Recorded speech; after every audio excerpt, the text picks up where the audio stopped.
We got another box from Universal Yan. Let's see which part of the world we're tasting today. We're tasting Czech Republic. You know. First thing we're gonna taste, Ghost Snacks.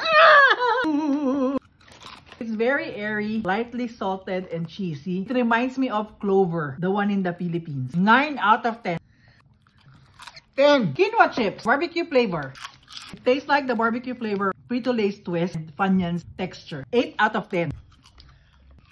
10. It's like a pretzel crisp. Not too salty, very savory. It reminds me of the flavor of Gorditos. 7 out of 10.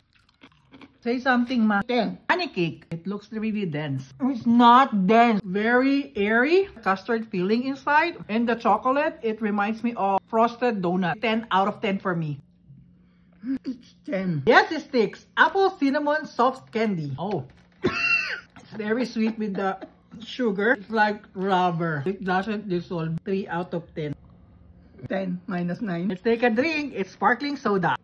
Very refreshing. It tastes like Coca-Cola that has a ginger spice. 9 out of 10. 10 for me. Coquino. Coconut roll with hazelnut filling. Smells like almond joy. Oh, no, soft. Dried coconut, hazelnut filling. It tastes like the Raffaello. So I'm gonna give it 7 out of 10. 10. Czech Republic, thank you for letting us taste you.